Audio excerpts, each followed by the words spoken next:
saints, sages, and saviours, the law of service.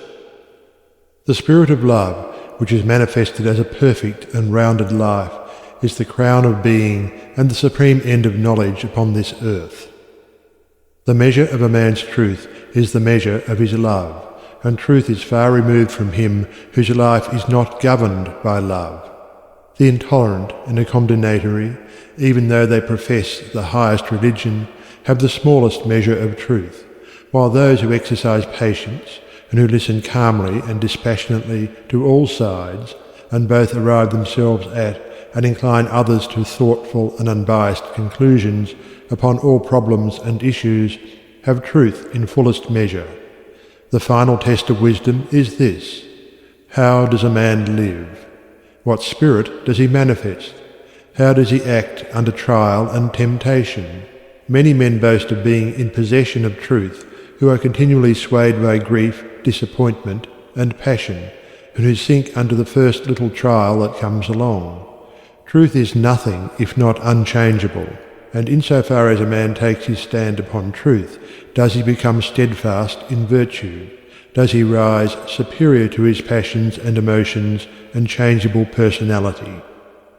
Men formulate perishable dogmas and call them truth. Truth cannot be formulated. It is ineffable and ever beyond the reach of intellect. It can only be experienced by practice. It can only be manifested as a stainless heart and a perfect life. Who then, in the midst of the ceaseless pandemonium of schools and creeds and parties, has the truth? He who lives it. He who practices it. He who, having risen above that pandemonium by overcoming himself, no longer engages in it, but sits apart, quiet, subdued, calm, and self-possessed, freed from all strife, all bias, all condemnation, and bestows upon all the glad and unselfish love of the divinity within him. He who is patient, calm, gentle, and forgiving under all circumstances manifests the truth. Truth will never be proved by wordy arguments and learned treatises, for if men do not perceive the truth in infinite patience, undying forgiveness, and all-embracing compassion, no words can ever prove it to them. It is an easy matter for the passionate to be calm and patient when they are alone, or are in the midst of calmness. It is equally easy for the uncharitable to be gentle and kind when they are dealt kindly with. But he who retains his patience and calmness under all trial, who remains sublimely meek and gentle under the most trying circumstances, he, and he alone, is possessed of the spotless truth. And this is so because such lofty virtues belong to the divine, and can only be manifested by one who has attained to the supreme wisdom, who has relinquished his passionate and self-seeking nature, who has realized the supreme and unchangeable law, and has brought himself into harmony with it. Let men, therefore, cease from vain and passionate arguments about truth, and let them think and say and do those things which make for harmony, peace, love, and goodwill. Let them practice heart virtue, and search humbly and diligently for the truth which frees the soul from all error and sin, from all that blights the human heart, and that darkens, as with unending night, the pathway of the wandering souls of earth. There is one great all-embracing law which is the foundation and cause of the universe, the law of love. It has been called by many names in various countries and at various times, but behind all its names the same unalterable law may be discovered by the eye of truth. Names, religions, personalities pass away, but the law of love remains. To become possessed of a knowledge of this law, to enter into conscious harmony with it, is to become immortal, invincible, indestructible. It is because of the effort of the soul to realize this law that men come again and again to live, to suffer, and to die, and when realized, suffering ceases, personality is dispersed, and the fleshly life and death are destroyed, for consciousness becomes one with the eternal. The law is absolutely impersonal, and its highest manifested expression is that of service, When the purified heart has realized truth, it is then called upon to make the last, the greatest and holiest sacrifice, the sacrifice of the well-earned enjoyment of truth. It is by virtue of this sacrifice that the divinely emancipated soul comes to dwell among men, clothed with the body of flesh, content to dwell among the lowliest and least, and to be esteemed the servant of all mankind. That sublime humility which was manifested by the world's saviours is the seal of Godhead, and he who has annihilated the personality and has become a living, visible manifestation of the impersonal, eternal, boundless Spirit of love, is alone singled out as worthy to receive the unstinted worship of posterity. He only who succeeds in humbling himself with that divine humility, which is not only the extinction of self, but is also the pouring out upon all the spirit of unselfish love, is exalted above measure and given spiritual dominion in the hearts of mankind. All the great spiritual teachers have denied themselves personal luxuries, comforts, and rewards, have abjured temporal power, and have lived and taught the limitless and impersonal truth. Compare their lives and teachings, and you will find the same simplicity, the same self-sacrifice, the same humility, love, and peace, both lived and preached by them. They taught the same eternal principles, the realization of which destroys all evil. Those who have been hailed and worshipped as the saviours of mankind are manifestations of the great impersonal law, and, being such, were free from passion and prejudice, and having no opinions, and no special letter of doctrine to preach and defend, they never sought to convert and to proselytize. Living in the highest goodness, the supreme perfection, their sole object was to uplift mankind by manifesting that goodness in thought, word, and deed. They stand between man, the personal, and God, the impersonal, and serve as exemplary types for the salvation of self-enslaved mankind.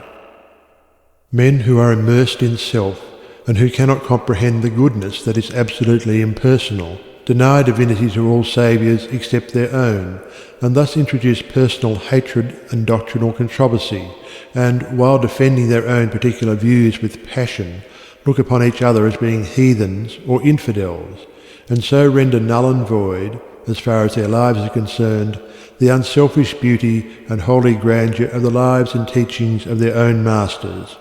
Truth cannot be limited. It cannot be the special prerogative of any man, school, or nation, and when personality steps in, truth is lost. The glory alike of the saint, the sage, and the saviour is this, that he has realized the most profound lowliness, the most sublime unselfishness. Having given up all, even his own personality, all his works are holy and enduring, for they are freed from every taint of self. He gives, yet never thinks of receiving. He works without regretting the past or anticipating the future, and never looks for reward. When the farmer has tilled and dressed his land, and put in the seed, he knows that he has done all that he can possibly do, and that now he must trust to the elements, and wait patiently for the course of time to bring about the harvest, and that no amount of expectancy on his part will affect the result. Even so, he who has realized truth goes forth as a sower of the seeds of goodness, purity, love, and peace, without expectancy and never looking for results, knowing that there is the great overruling law which brings about its own harvest in due time, and which is alike the source of preservation and destruction. Men, not understanding the divine simplicity of a profoundly unselfish heart, look upon their particular saviour as a manifestation of a special miracle, as being something entirely apart and distinct from the nature of things, and as being, in his ethical excellence, eternally unapproachable by the whole of mankind. This attitude of unbelief, for such it is, in the divine perfectibility of man paralyses effort, and binds the souls of men as with strong ropes to sin and suffering. Jesus grew in wisdom, and was perfected by suffering. What Jesus was, he became such. What Buddha was, he became such. And every holy man became such by unremitting perseverance in self-sacrifice. Once recognize this, once realize that by watchful effort and hopeful perseverance you can rise above your lower nature, and great and glorious will be the vistas of attainment that will open out before you. Buddha vowed that he would not relax his efforts until he arrived at the state of perfection, and he accomplished his purpose. What the saints, sages and saviours have accomplished, you likewise may accomplish, if you will only tread the way which they trod and pointed out, the way of self-sacrifice, of self-denying service. Truth is very simple. It says, give up self, come unto me, away from all that defiles, and I will give you rest. All the mountains of commentary that have been piled upon it cannot hide it from the heart that is earnestly seeking for righteousness. It does not require learning. It can be known in spite of learning. Disguised under many forms by erring, self-seeking man, the beautiful simplicity and clear transparency of truth remains unaltered and undimmed, and the unselfish heart enters into and partakes of its shining radiance. Not by weaving complex theories, nor by building up speculative philosophies is truth realized, but by weaving the web of inward purity, by building up the temple of a stainless life, is truth realized. He who enters upon this holy way begins by restraining his passions. This is virtue, and is the beginning of saintship, and saintship is the beginning of holiness. The entirely worldly man gratifies all his desires, and practices no more restraint than the law of the land in which he lives demands. The virtuous man restrains his passions. The saint attacks the enemy of truth in its stronghold within his own heart, and restrains all selfish and impure thoughts, while the holy man is he who is free from passion and all impure thought, and to whom goodness and purity have become as natural as the scent and colour are to the flower. The holy man is divinely wise. He alone knows truth in its fullness, and has entered into abiding rest and peace. For him evil has ceased. It has disappeared into the universal light of the all-good. Holiness is the badge of wisdom. Said Krishna to the Prince Arjuna, humbleness, truthfulness, and harmlessness, patience and honour, reverence for the wise, purity, constancy, control of self, contempt of sense delights, self-sacrifice, perception of the certitude of ill in birth, death, age, disease, suffering, and sin, an ever-tranquil heart in fortune's good and fortune's evil, endeavours resolute to reach perception of the utmost soul, and a grace to understand what gain it were so to attain. This is true wisdom, Prince, and what is otherwise is ignorance. Whoever fights ceaselessly against his own selfishness and strives to supplant it with an all-embracing love is a saint, whether he live in a cottage or in the midst of riches and influence, or whether he preaches or remains obscure. To the worldling who is beginning to aspire towards higher things, the saint, such as a sweet Saint Francis of Assisi or a conquering Saint Anthony, is a glorious and inspiring spectacle. To the saint, an equally enrapturing sight is that of the sage, sitting serene and holy, the conqueror of sin and sorrow, no more tormented by regret and remorse, and whom even temptation can never reach. And yet even the sage is drawn on by a still more glorious vision, that of the Saviour actively manifesting his knowledge in selfless works, and rendering his divinity more potent for good by sinking himself in the throbbing, sorrowing, aspiring heart of mankind. And this only is true service, to forget oneself in love towards all, to lose oneself in the working for the whole. O thou vain and foolish man, who thinkest that thy many works can save thee, who, chained to all error, talkest loudly of thyself, thy work, and thy many sacrifices, and magnifiest thine own importance. Know this, that though thy fame fill the whole earth, all thy work shall come to dust, and thou thyself be reckoned lower than the least in the kingdom of truth. Only the work that is impersonal can live.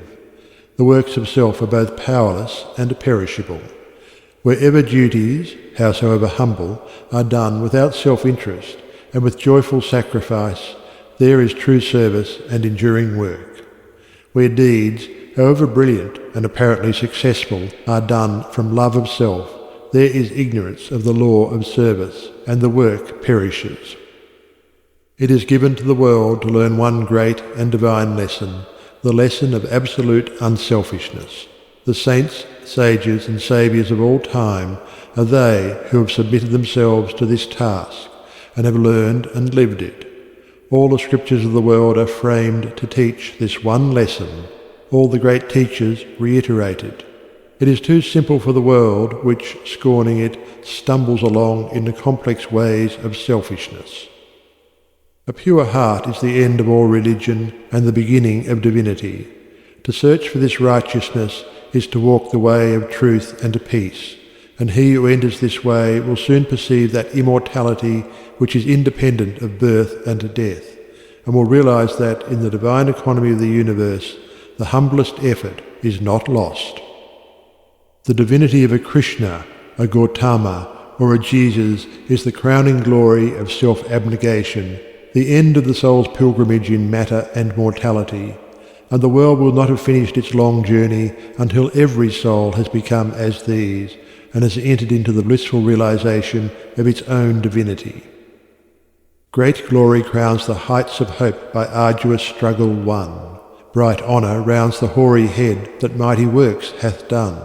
Fair riches come to him who strives in ways of golden gain, and fame enshrines his name who works with genius glowing brain. But greater glory waits for him who in the bloodless strife against self and wrong adopts in love the sacrificial life, and brighter honour rounds the brow of him who mid the scorns of blind idolaters of self accepts the crown of thorns. And fairer, purer riches come to him who sweetly strives to walk in ways of love and truth to sweeten human lives. And he who serveth well mankind exchanges fleeting fame for light eternal, joy and peace, and robes of heavenly flame.